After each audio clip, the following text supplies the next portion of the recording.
Hello, and welcome to MS Journey with Christopher. Today I'd like to talk about walkers a little bit. As you can see, my hair's a little bit wore hat. It's now raining outside. I just went out for my personal physical therapy. I went out for a little walk.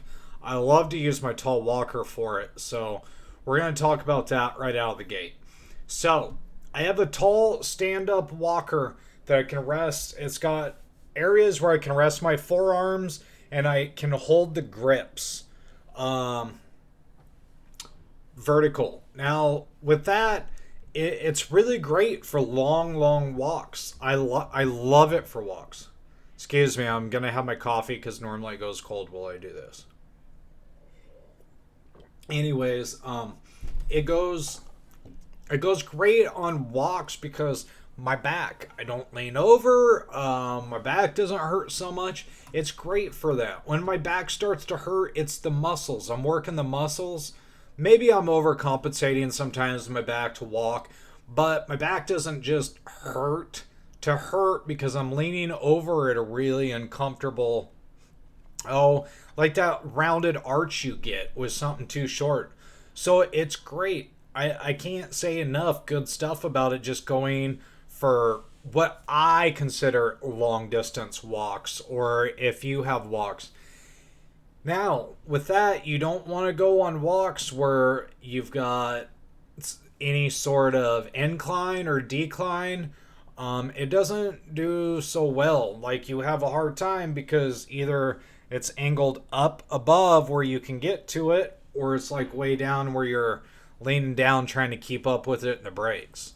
So it definitely kind of has its cons. It's very short wheelbase. So with that, it doesn't navigate over things very well. I have a very small oh oh, I can't think of the name of it. On its foot pad that you put your feet on. Oh, good lord. But anyways, it is small. It's not very thick at all, and it hangs up. And so when I hit it with a walker, I almost push the whole thing over like forward. It just stops. It doesn't wheel over things. Sticks like in the street. I don't use my sidewalk because there's too many rocks and cracks and bumps in the sidewalk. It won't go over those. So that's probably my biggest gripe is it doesn't go places very easy. It's great for going for walks. But I took it into my physical therapist. It's the first place I took it. And my therapist even said something. Oh, we have one of these. They're great, like I said, for walks.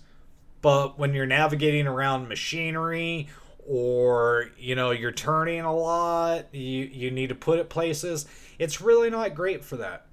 Um, it's with the short wheelbase and the wheels, it's really hard to turn and navigate and things like that. It doesn't do such a great job. Oh, let's say, excuse me, coffee. Let's say going to a restaurant. That's a great example. Like going for a restaurant, it seems it might be easier because you stand upright, but it's not good about getting around, and so that's the issue that I have with it.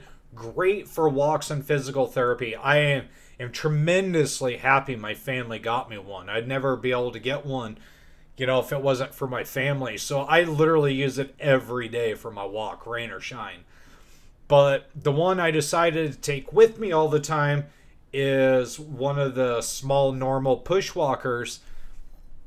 Excuse me, but I got that one from a medical supply store. I did that when I was doing my money spend down for my disability. I decided to go get a walker to take with me. And I've needed a walker more and more and more. I really kind of rejected it because, like I said, on the last segment, I had a little embarrassment and stuff. So it took me a while to really embrace it. But I like to use it all the time now. Or, when I can, when I go places. I got one that's a little bit taller. So if you're taller than me, the walker might work. But the reason why is I wanted one that I could just up or down. The one I have in my house is like a Harbor Freight walker that my family got me. It's great because I don't have to take it out and in so I don't mark up my carpet. That's something for you to think about. You got to be wary of what you wheel over, and then you bring it in your house and you can wheel around tracks. I wheeled through something that one of the kids dropped in the dining room, and I got marks all over my carpet. We had to shampoo the carpet. Ugh, it was annoying. So there's a reason why I have one. My family bought one for me just in the house. Long story short, I grew up with sick grandmothers, plural. I had two of them, but I had one that walked with a walker, and so my mom learned that, between doctor's appointments and getting her out of the house, when I was young. So we have just a cheap walker for me around to navigate the living room and in my bedroom. But my black walker, my taller one, that one's great because it's at a height where I can walk without leaning over. My blue one sometimes, like if I hurry having to go use the restroom or something through the house, you kind of see me lean over a little bit and hurry because it's just about an inch too short. And it's all the way at the top. So this is why I suggest getting one maybe a little bit taller than you need, just in case. You need to walk with your walker a little bit and adjust the arms where they need to go. If you just stand and you think that's just right, well, you're not standing, you're walking. That's why it's called a walker. So you need it a little bit taller. At least for me, that's what I found, a little bit taller. Because when you put it out, you need that taller so you don't lean over to try to match it. It's a little bit taller, you put it out, and then you can walk up to it. So you really need one that's, a tad bit taller than you need. That'd be really great. The reason why I really wanted to try it in the rain is they all have hard plastic grips and brakes. So I wanted to try it in the rain because, certain places you live, a lot of people, you're going to be out in the rain and you're going to have to use it. So I wanted to review it, which I haven't done yet, in the rain, because I think the grips are going to make it a little bit harder, especially on the stand-up walker and the normal push sit walker that you get, the normal height, just for the simple fact that you're really going to have to hold on to it when it's slick, I have a feeling. Now with canes, I went with solid wood. Now I went through a few canes, but most notably the cane that I had the longest, it had like the T. Goes like this if you're watching, and then it goes down so you could kind of hold it like this. You could wrap your whole fist around it. Well, my problem is I got an adjustable, cheap one from Walmart. By the time I got rid of that one, it'd been glued in like 3 different places. It was extremely noisy. Everybody knew I was coming. It was little. More than once, luckily I never fell, but I'd be using it in the bottom piece. The one that catches, it came off, and so just the aluminum hit the ground, and I ended up dropping the cane. It shot out, and then I was stuck without a cane. So when I was cane chopping, I found one on Amazon. Anybody can look up. It's great. It's solid wood, one piece, so it's not noisy, and it's big around. It's thick, so it'll definitely hold 200 plus pounds if you put all your weight on it.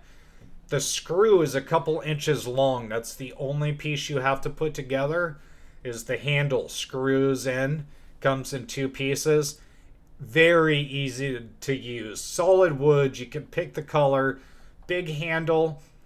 On the downfall though, if you have really petite or small hands, you won't be able to grip all the way around it, so you need to keep looking. I got mine because I needed my cane. I needed a cane to be able to hold my weight just in case. And it's a good thing I did. Many times I started to go over and my cane stopped me. And with that being said, because I would walk a little different with my cane, not traditional, I actually measured my cane. You want it to come up to your hip. The website will explain it. But you want it to come up the pommel to about your hip. And so you can use it. Well, I ended up ordering mine like about an inch longer, because inch and a half, because I would put it out a little bit farther and I'd have to use it to hold my weight. So it's a little bit higher. So I actually ordered it that way, and it came in very handy. And that's something everyone's got to look at for yourself. You walk a little bit slower, you wouldn't want one so tall. You'd want a normal size cane. But my suggestion is to definitely look into one that'll hold your body weight, that's one piece, that's not noisy or rickety. It's like the problem I had with my travel walker, that you can fly with and take everywhere. It's not that easy, and it's extremely loud, just clunky. Everywhere you go, you're going to be the loudest person. Everyone's going to be staring at you. That was like the case with my cane. You knew I was coming. So just make sure to get what works for you, and definitely get it where it's adjustable, because you might need to adjust it up a little bit with a walker or down a little bit. But you want to adjust it and then walk with it a little bit, and then you want to be adjusted again. So definitely let me know what you think, what works for you, walkers, canes, things like that. I still use a canes because some places I go, a walker, just you got to pick it up and down the stairs. There's not a lot of room to wheel it around. With a cane, I can balance with my other hand off of things. See, this is one of the reasons I use a walker. My balance is really bad. So let me know how you get around. What works great for you? Cane, walker? Have you used a stand-up walker? What is it like traveling with your walker? I haven't flown or really gone anywhere yet. So I'll be excited to know. Let me know in the comments, Twitter, Facebook, what have you. Message me. Let's get an open dialogue going. But these are my reviews and what I think of my walkers and canes so far. Let me know what you think. And once I get a camera, I'll do a little bit more comparison. I'll do another one with the GoPro where I will take you guys walking and I'll show you the physical differences. Until then, have a great day.